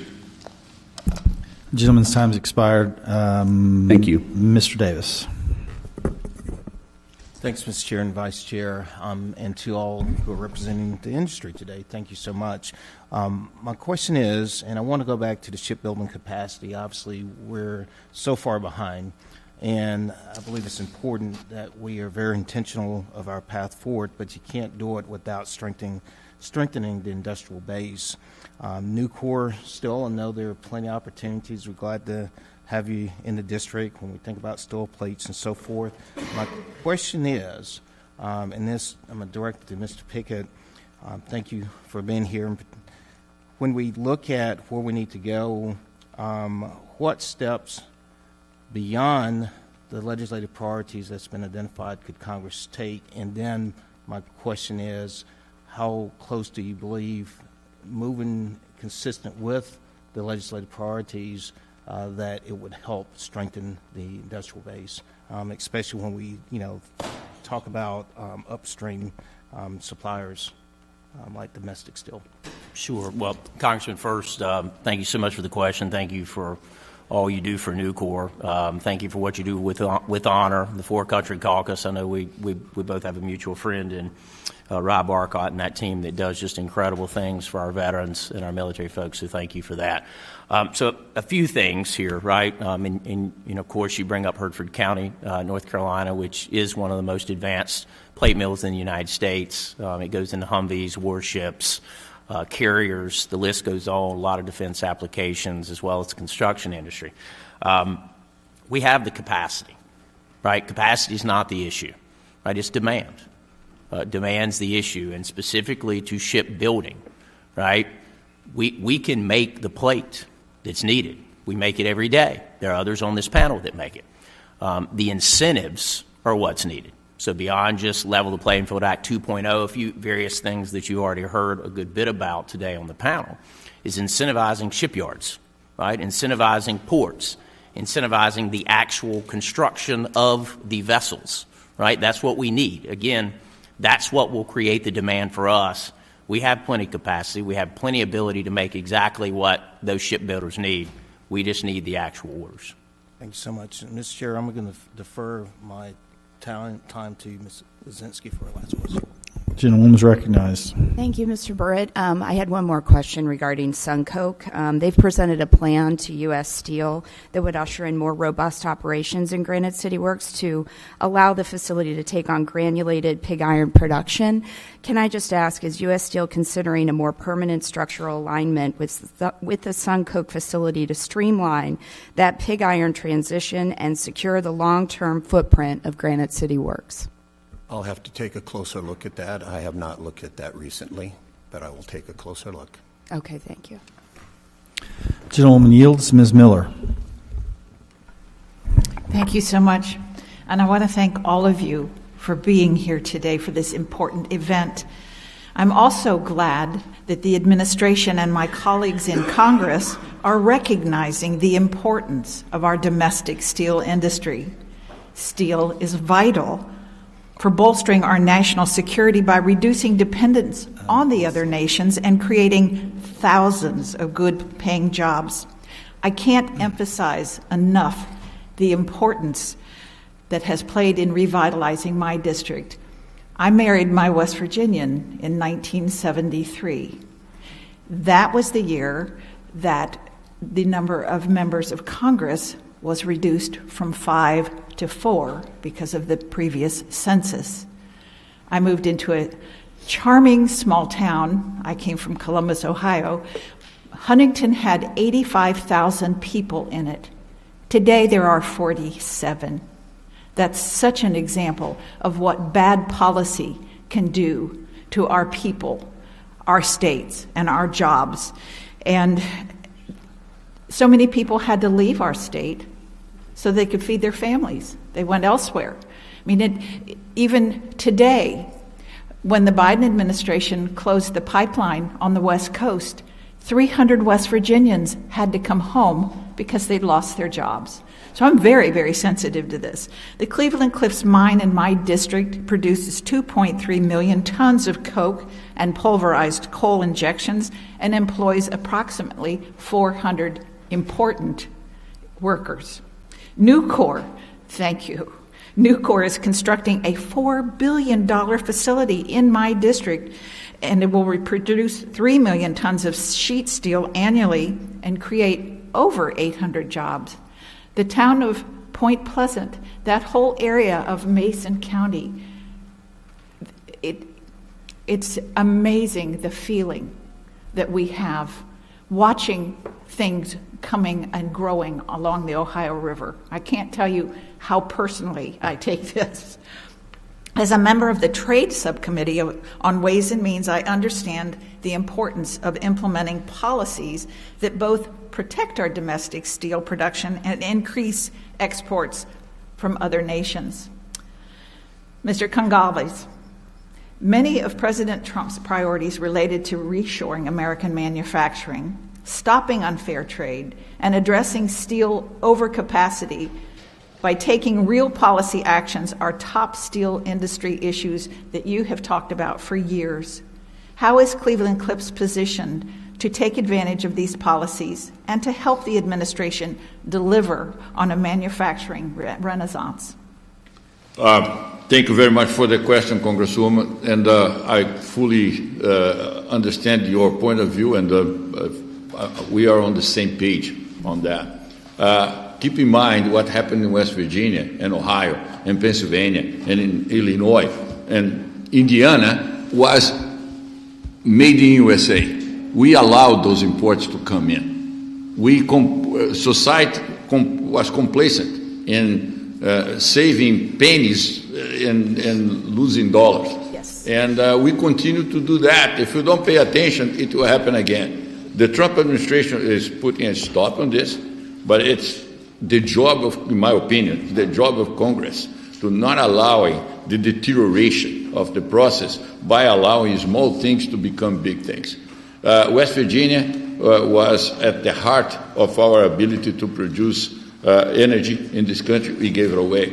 When we acquired AK Steel in 2020, the only plant that produced grain-oriented electrical steel was shut down. So we are ready. We have the technology. We have the plants. We have the people. We have the technology. We need support in order to make sure that end users will not jeopardize what we have. Thank you. Gentlewoman's time's expired. Mr. Soto. Shoot, I have another question. Thank you so much. First of all, Mr. Pickett, thank you and Nucor for the investment in Central Florida at Frostproof back in my old district, an old citrus town that really needed investment, and we're very grateful for that. There's bipartisan support for targeted steel tariffs to ensure sufficient domestic capacity. Yet we've seen 9 months of declining manufacturing under President Trump, something no one has mentioned so far, so I'm shocked about that. Across-the-board tariffs beyond steel are one of the major drivers of a manufacturing decline in the United States right now. 9 months. What do you think is the right balance on tariffs to stop this disastrous manufacturing decline? That directed at me, Congressman? Okay. First, I'd say that, I'll at least speak to the Steel 232 tariffs, right, because those are what critical for our industry. We've actually seen our utilization rates tick up, right, because we're getting rid of a lot of these imports that, frankly, were dumped or subsidized by the Chinese or one of their proxies. So for us, that is an absolute good thing, right, that we're seeing. We're also seeing some of these derivative products, right? We're seeing these people rehire people, right, so that they can actually make these products again from steel in America versus having them shipped and dumped already made here and not actually having the ability to make those manufactured products here. So I do think it takes some time once you've actually reset 232 to let that run through the system. I think that's getting at what you wanted. Gentleman yields. Ms. Van Dyne. Thank you very much, Mr. Chairman. China and its proxies continue to exploit the weaknesses in our trade laws by flooding global markets with subsidized steel, distorting supply chains, and undercutting American manufacturers who invest, innovate, and follow the law. Enforcement matters, and policies like Section 232 tariffs and strong anti-dumping and countervailing duty laws have helped restore stability to the steel market and have allowed domestic producers to invest billions of dollars here at home, creating good-paying jobs and strengthening our national security, as today's witnesses have already made clear. Bad actors adapt quickly, and our trade laws must keep pace. And that's why Representative Sewell and I have reintroduced the Level the Playing Field 2.0 Act. This bipartisan legislation modernizes our trade remedy laws, it cracks down on repeat offenders, and it gives the Department of Commerce the tools it needs to respond faster and more effectively to unfair trade. Today's discussion is about ensuring that American steelmakers are competing on a truly level playing field, and that our trade laws are strong enough to defend American workers, communities, and our industrial base. Mr. Pickett, you've described global overcapacity, especially from China and its proxies, as an existential threat to the American steel industry. How do repeat offenders and circumvention schemes undermine current enforcement efforts, and how would stronger tools help to address those problems? Sure. Well, Congresswoman, thank you so much for what you do for this steel industry. You're absolutely correct, right? Overcapacity is an existential threat. A lot of it stems from China, all its proxies, and then the proxies of China's proxies, right? That's the games that they play. What I'd tell you is that these repeat offenders, right, they continue to undermine. These bad actors are always going to try to find a way to circumvent. So what we do as part of the American steel industry, we benefit greatly from these trade laws. We need Level the Playing Field Act 2.0, and I'll give you an example. We may go through several years of harm of a particular product, right, to be able to show, this required by statute to show that harm, and then it takes a long time, millions of dollars to the attorneys, right, so that we can actually get the case put together and then bring the case, and then it takes 14, 16, 18, sometimes 20 months, continued harm, continued problems, continued millions to actually get that case won. All the while we may even win the case, China or its proxy switches the game again, switches to another country, opens up under another name, starts with that country, and continues to come in unabated. What Level the Playing Field Act 2.0 will do, it will start to shut that down. We will have much more robust time frames that we can bring cases. It will be less expensive for the industry to actually bring those cases, and would really appreciate all the help you all can give us to ensure that gets passed. That's the massive effect that we have to have happen for us so that we can bring these cases. Thank you very much. Mr. Gonzalez, Cleveland Cliffs has invested heavily to build a fully integrated domestic steel supply chain. How does delayed or weakened trade enforcement affect your ability to make long-term investments in American facilities and American workers?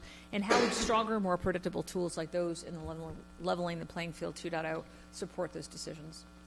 This legislation is extremely important, fundamental for us to continue to invest and to continue to have the ability to deploy capital and to grow the footprint and improve our technology capabilities.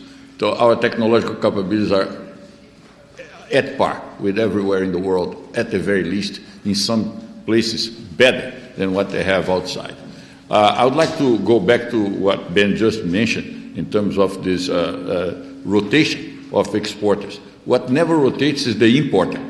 So we need to look into, with the legislation, to penalize importers that are reincident or continue to bring imported steel into the United States, no matter from China, Vietnam, or Indonesia, or Mexico, whatever.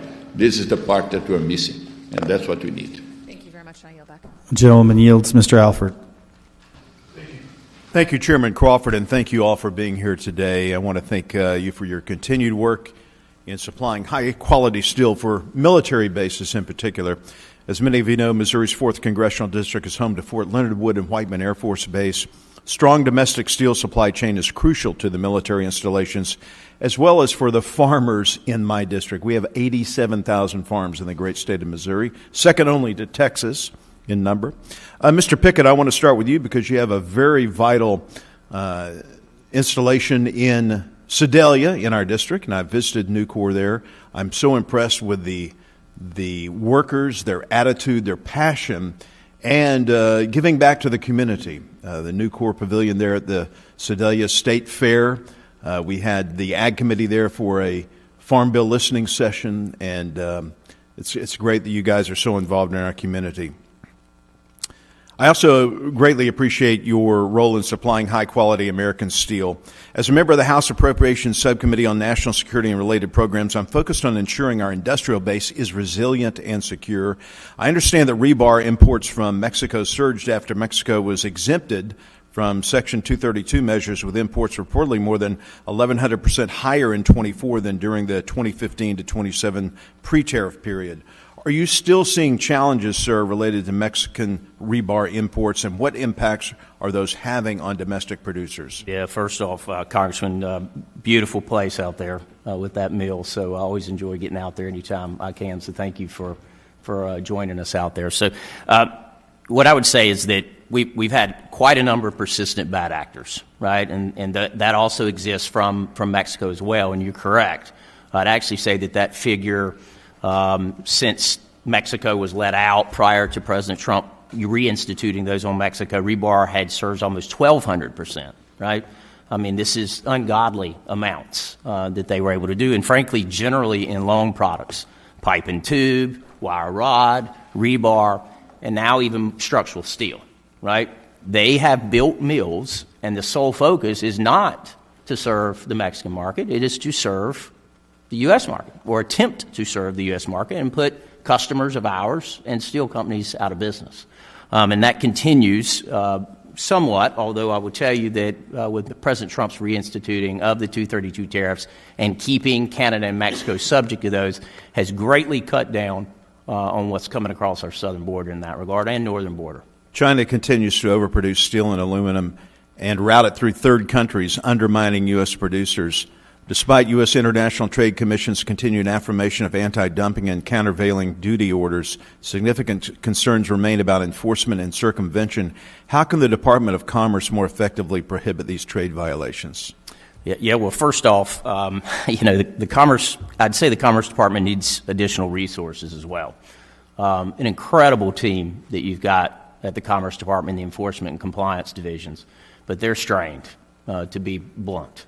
All the investigations we have going on, all the AD/CVD issues we have going on, they need that extra attention. We need the Trump administration to move new nominees to the ITC. We have 3 vacancies. Right? We have 3 active commissioners, 3 vacancies. That needs to happen. And then finally, and you've heard a little bit about it, Level the Playing Field Act 2.0. That's a way that we can actually strengthen these AD/CVD laws so that we can go after any of these trade cheats.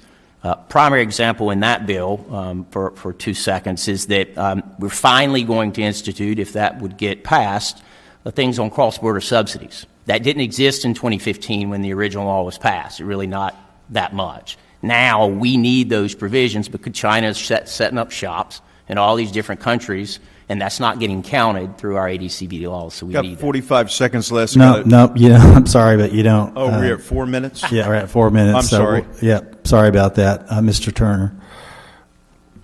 Thank you, Mr. Chairman. Mr. Gonsalves, appreciate you being here and your testimony. Appreciate your leadership of Cleveland Cliffs. The Middletown Works plant in Ohio is currently juxtaposed just below my congressional district, and I have many people who live in my congressional district who work there. And in the redistricting in Ohio, it will now be located in my congressional district in the upcoming new congressional district. I look forward to that redistricting prospect. That plant is incredibly important in serving both the automotive industry and, of course, the defense industry. I know from the importance of that plant and its importance in Ohio that Cleveland Cliffs is uniquely positioned among U.S. steel industry and producers. And I wondered if you could tell us, one, through your leadership and experience, how is Cleveland Cliffs uniquely positioned as U.S. steel industry producers? One, if you could give us some perspective in your leadership of the company, how the company is positioned. But two, what are some of the policies that we should be looking at to ensure the success of that plant and its success in servicing the overall importance that we have as we look to the defense industry and the manufacturing industry of the automotive industry? Thank you very much, Congressman. Middletown is the most capable and most technologically advanced plant in the United States to produce exposed parts for the steel for exposed parts for the automotive industry.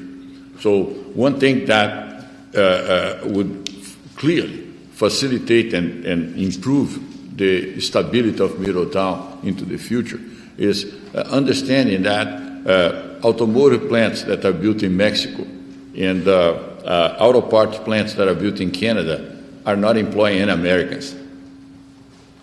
That's so easy to understand, but it's missing all the time. And the impact on prices are zero. If you build in the United States, you produce cars in the United States, and you use American melted and poured steel to produce the cars that are produced in the United States. That's the basis. We don't need technology. We don't need anyone from outside the United States to come here to teach us. We supply all the international car manufacturers producing steel in the United States with American workers out of Middletown.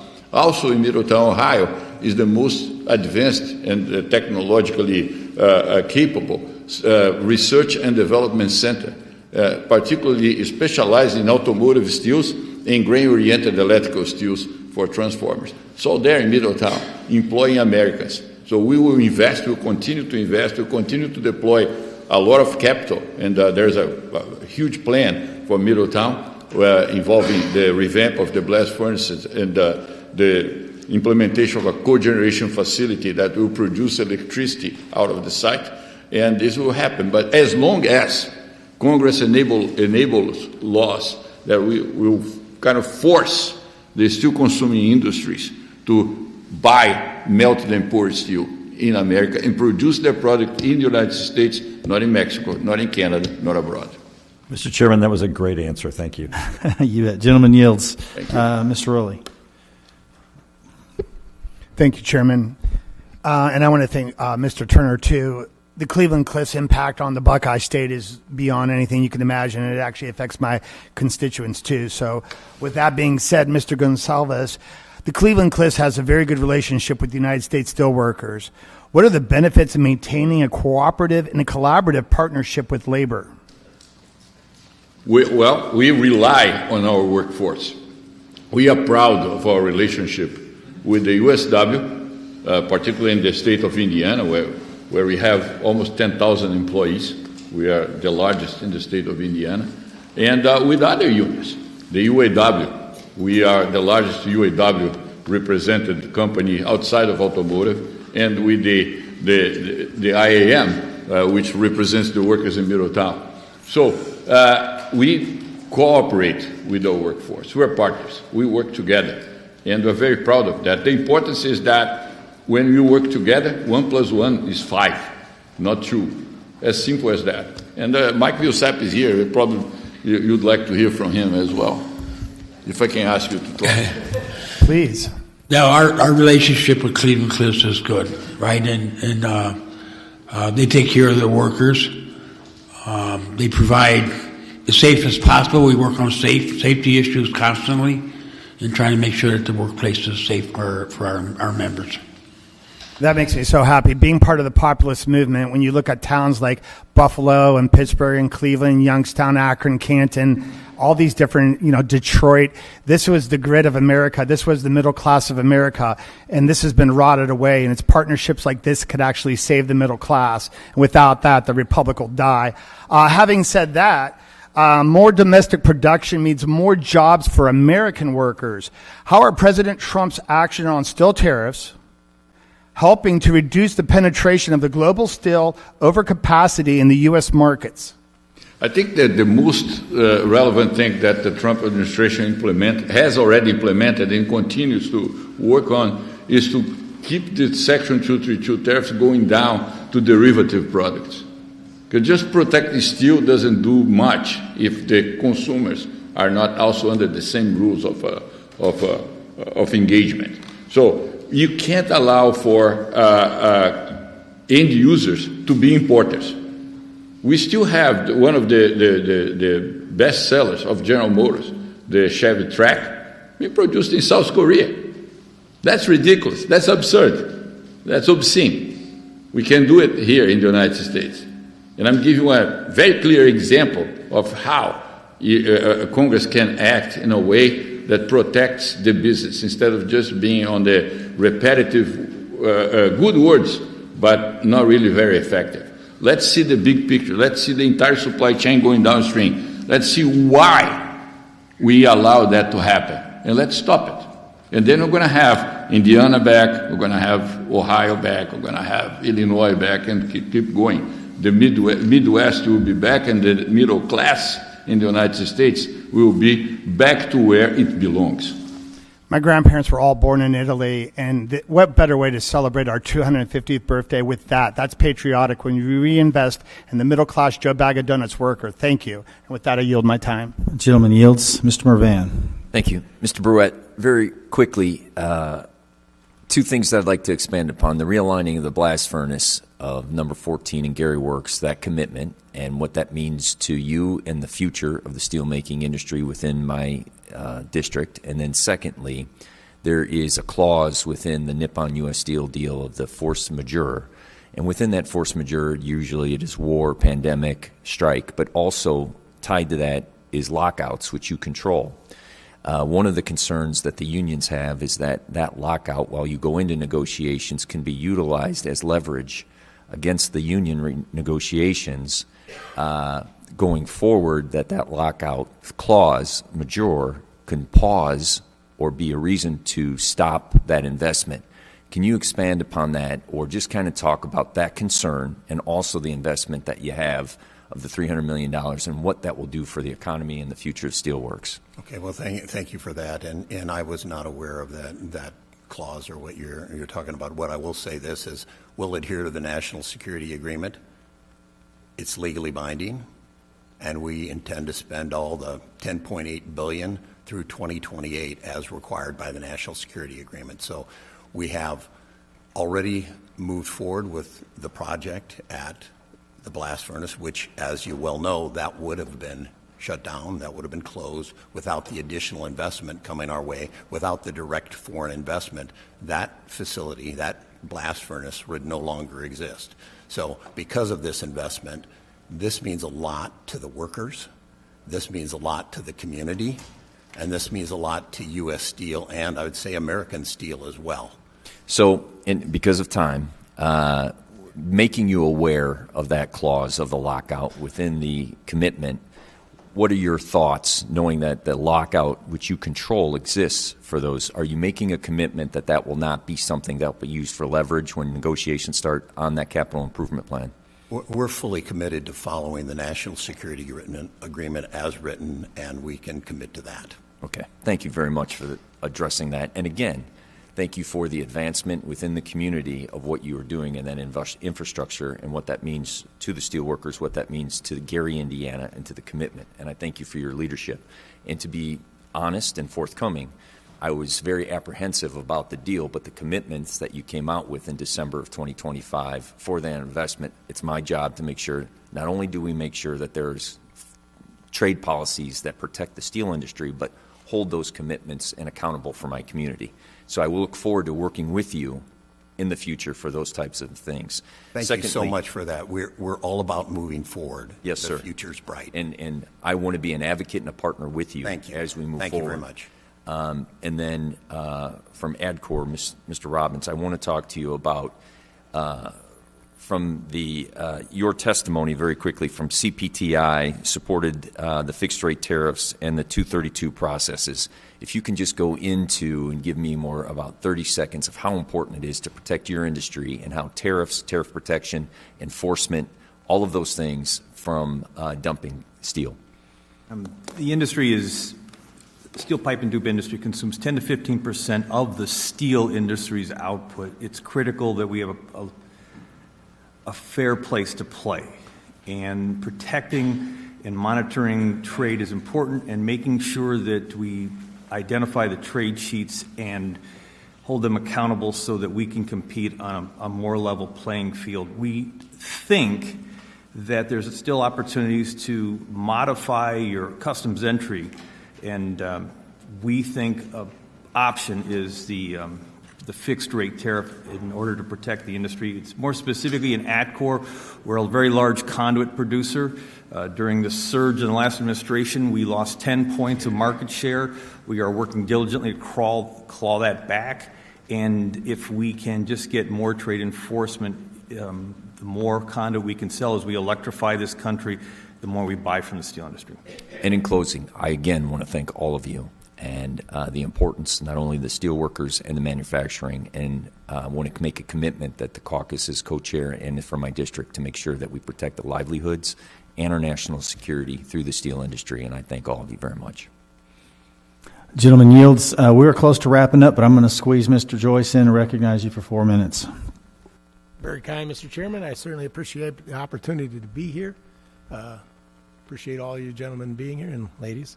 And myself, my father was a former coal and coke salesman, God rest his soul, and taught us early on about the importance of the steel industry.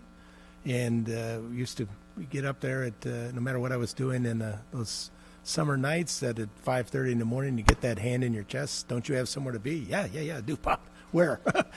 Working for him, you're down there changing tires on the trucks first thing in the morning to make sure that we could get the coke delivered to the plants. So, and I got this inside the plant. So I really, truly appreciate the hard work that you all do. And I'm glad to see that we're working hard to bring American steel back. Mr. Gonsalves, we're seeing rapid growth in AI, data centers, electrification, and advanced manufacturing, all of which are driving a significant increase in electricity demand. Here in the U.S., Cleveland Clinics is the only American producer of grain-oriented electric steel, which is essential for power and distribution transformers. Given that growing demand, does Cleveland Cliffs have the capacity to meet the projected surge in energy demand? Yeah, you are absolutely right.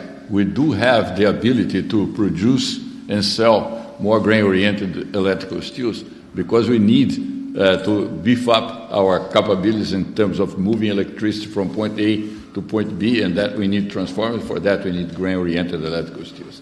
That said, that's another case of an industry that is always prone, always ready to import the cheapest material available around in the entire world, no matter it's from China or from Japan or from Korea or from Europe. If it's available, if it's cheaper, they will try to buy. And that's where the problem starts. If we allow for these cheap players to come into the market, nobody will deploy capital for the long term. And that's why when I acquired AK Steel back in March of 2020, that plant that was the last man standing, the last one in the country, was slated to be shut down. So instead of having one like we have today, it would be zero. And that was by design. So our industry depends on long-term capital commitments. And we can only deploy capital long-term if we have conviction that bad players dumping steel into our country are not going to be allowed to do that. Let me give you an easier example to understand. You protect the steel with Section 232 steel tariffs. But if you don't protect the appliances industries with the same type of Section 232 protections, we're going to have the ability to produce the steel, but our clients will not be able to compete against imported refrigerators, imported stoves, imported dishwashers, and then the problem is the same. So the entire supply chain has to be protected. So Level the Playing Field 2.0 addresses that, and Congress needs to focus on that. There will be a fix, a resolution in terms of the future, and not specific for the time being, but for the next generation, the generation after next. I wholeheartedly agree, and let's make American steel great again. Yes, sir. I yield back, Mr. Chairman. Thank you. Thank you, gentlemen. Yields. I recognize myself for a couple of quick questions before we wrap up because we're running out of time. But, Mr. Burt, you're about ready to invest $3 billion in my district in a GOES mill. And I can't tell you how excited I am for more reasons than one, not to mention just the fact that there's so many jobs associated with that, but from a national security perspective, can you unpack that a little bit? Because we've touched on it a little here today, but I don't think we can overstate the national security imperative that it is for us to be engaged in GOES production. Yeah, we're I think, delighted with this Nippon deal because it clearly does strengthen national security. And with grain-oriented electrical steel, since it's not made well here in the United States, this is an opportunity for us to actually provide the steel that this country needs. And then also with the DRI facility, that's another efficient way, cost-effective way to also put a bunch of investment in in Arkansas as well. And we really appreciate the climate you've created for investment there. Thank you very much. You bet. Thank you. Mr. Pickett, I want to ask you, you know this. We've worked together for a long time. I am a Buy America guy. And I'm just curious what your thoughts are on what we need to do to strengthen that, to encourage and sustain that Buy America mantra from a policy perspective. What would you suggest? Yeah, sure. So I'd say the Buy America, Buy American provisions, they are the absolute bedrock, right, of what increases demand for American steel. So we have significant opportunities, we believe, at Nucor to strengthen that. I'll give you a couple examples: energy infrastructure and shipbuilding. So with the energy infrastructure piece, a lot of different energy projects have been announced in the last year or so. Unfortunately, some of these projects are also already getting supplied by foreign, cheap, dirty steel.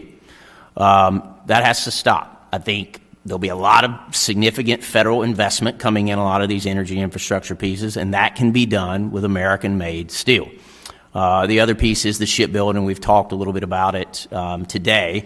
Attracting very significant federal investment as well. Should apply Buy America to that, right? Again, shipyards, vessels, ports, you name it, right? That's what it's going to take to bring that back. But the incentives need to be for those items, right? Not steelmaking capacity.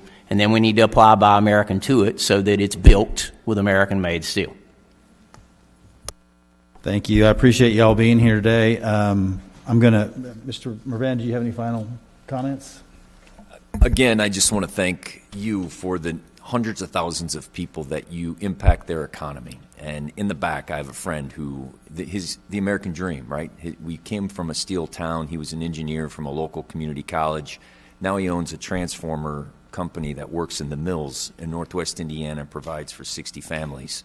Multiply that by 100,000 families that you all represent, and your drive, which the theme of today was making American steel survive and thrive over the next generations and for our national security.